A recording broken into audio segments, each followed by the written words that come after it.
পশুর first aid চ্যানেলে সকলকে স্বাগতম। আশা করি সবাই ভালো আছেন, সুস্থ আছেন। সকলকে সালাম নমস্কার জানিয়ে আজকের ভিডিওটি শুরু করছি। যারা আমার চ্যানেলটিতে নতুন আছেন বা যারা ভিডিও দেখছেন কিন্তু এখনও সাবস্ক্রাইব করেননি, প্লিজ চ্যানেলটিকে সাবস্ক্রাইব করবেন। আজকের ভিডিওটি একটি অন্যরকমের ভিডিও হতে চলেছে, তাই ভিডিওটিকে না স্কিপ করে শেষ অবধি ভিডিওটিকে দেখবেন এবং আশা করি এই যে বসে যাওয়া গরুটি এবং চুপচাপ হয়ে থাকা গরুটি কি করে দাঁড়িয়ে যায় এবং দাঁড়িয়ে খাওয়া দাওয়া শুরু করে আপনারা ভালোভাবেই দেখতে পারবেন। তো চলুন আজকের যে কেসটি শুরু করি।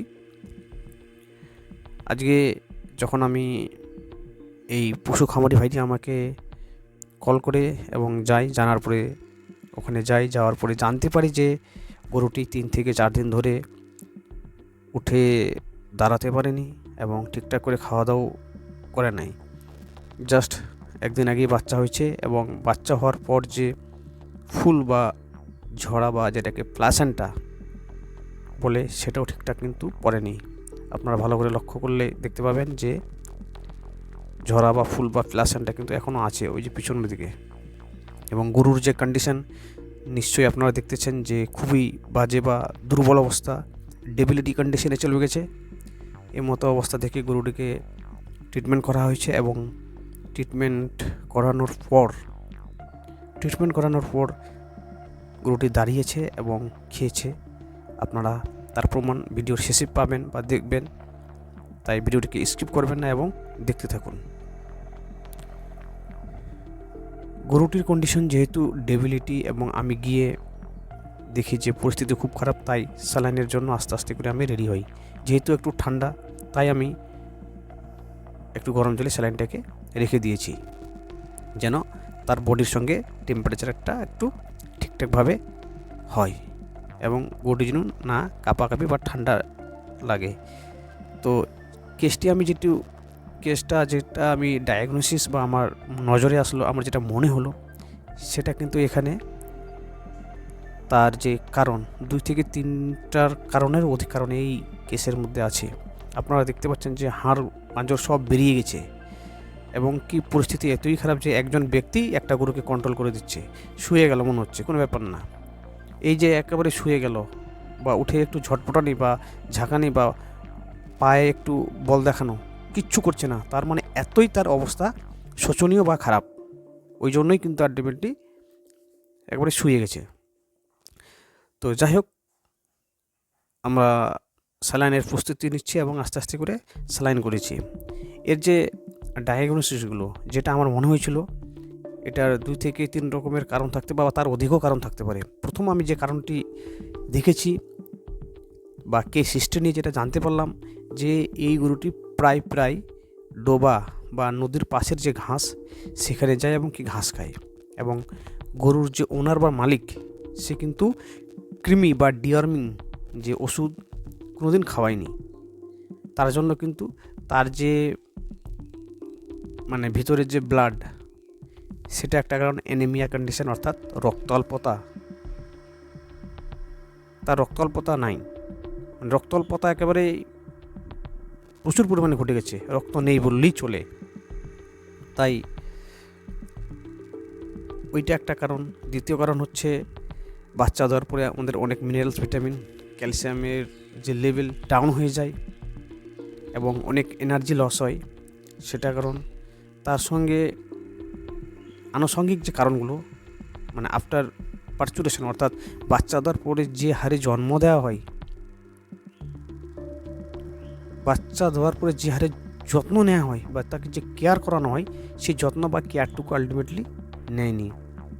এটাই হচ্ছে মানে কি একজন মানুষ বা একজন গরুর সঙ্গে যে মানে পার্থক্য করে দিয়েছেন। তো যাক, সেটা আলাদা কন্ট্রোভার্সিয়াল টপিকস, বাট আমি যে কারণগুলি বললাম এই কারণগুলির জন্যই কিন্তু আজকে এই একটা পর্যায়ে। যেটা আরেকটা হিস্ট্রিতে জানা গেছে, গরুটার কিন্তু যে খুব বয়স্ক হয়ে গেছে বা খুব যে মানে বয়স্কজনিত কারণে যে রোগ, সে বয়স্কজনিত কারণে রোগের জন্য যে একেবারে শুয়ে গেছে সেটাও নাই। এই সমস্ত কারণে কিন্তু সে বসে গেছে।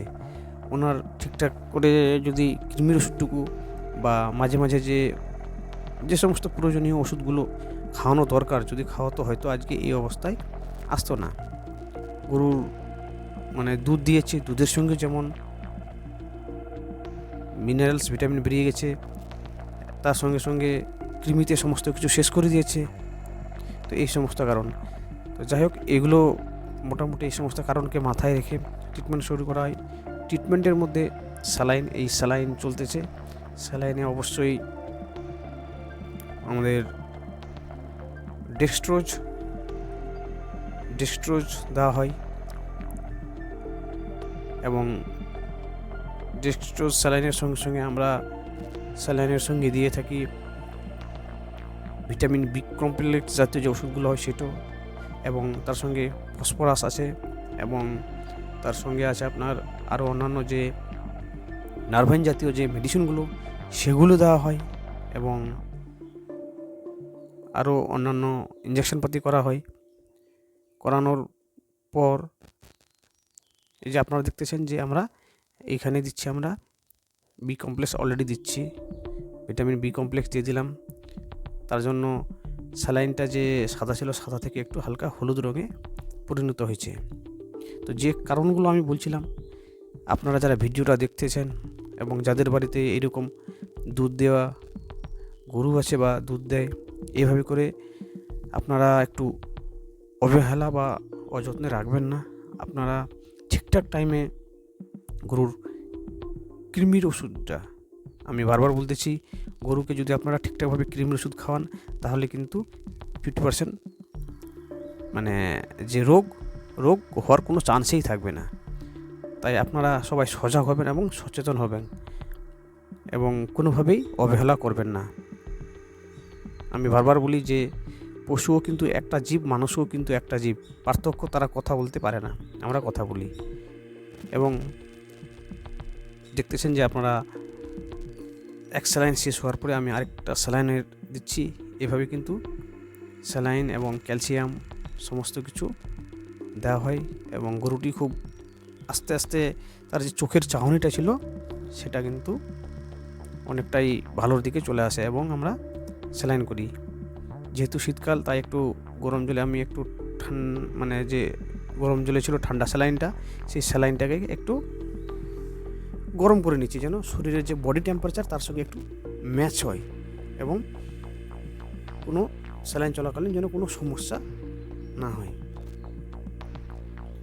গরুটির কন্ডিশন এতই দুর্বল যে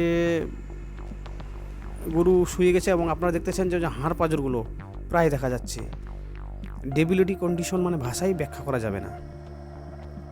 তো আমরা কি এরকম ওষুধ দিলাম যে গরুটি দাঁড়িয়ে গেল, এবং আপনারা দেখতেছেন কত সুন্দরভাবে ওই যে গরু একাই শুয়েছিল, বসে উঠে যে মানে বসবে, দাঁড়া তো দূরের কথা, উঠে যে বসবে সে ক্ষমতাটুকু ছিল না।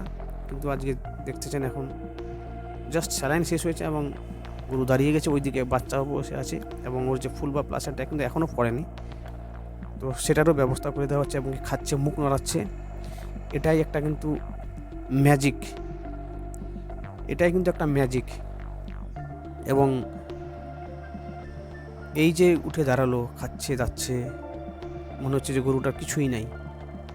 এরকম আপনাদের বাড়িতেও মনে হবে যে গরুদের কিছু হয় না বা কিছু সমস্যা নাই, কিন্তু আপনারা অবশ্যই রেজিস্টার্ড ভেট হোক বা যে প্রাণী সম্পদ দপ্তরের যে ডাক্তারবাবুরা আছেন, ভেটস, প্যারাভেট, যাকে যেখানে পাবেন, অন্তত কৃমির যে ব্যাপারগুলো নিয়ে সেগুলো নিয়ে আলোচনা করবেন, তাদের কাছ থেকে মেডিসিন নেবেন, এবং ঠিকঠাক করে পশুদের যত্ন নেবেন। এবং আমি মনে করি যে এই গরুটার দুধ বিক্রি করেই হয়তো ওনার তার ছেলে মেয়েদের দুটো বই, খাতা বা আরও অনেক কিছু কিনে টিনে দিয়েছেন, এবং তার যে আরও অন্যান্য সাংসারিক যে খরচ সেখানেও কিছু টাকা কিন্তু লাগিয়েছেন। তাই আপনারা অবহেলা করবেন না। আশা করি ভিডিওটি ভালো লেগেছে, তাই চ্যানেলটিকে অবশ্যই সাবস্ক্রাইব করবেন, লাইক করবেন এবং কমেন্ট শেয়ার করবেন, এবং পশুদের যত্ন নেবেন, আপনারাও নিজেদের যত্ন নেবেন। ভালো থাকবেন, সুস্থ থাকবেন। আরেকবার রিকোয়েস্ট করি, চ্যানেলটিকে প্লিজ সাবস্ক্রাইব করবেন, লাইক করবেন, কমেন্ট করবেন এবং শেয়ার করবেন। অসংখ্য ধন্যবাদ।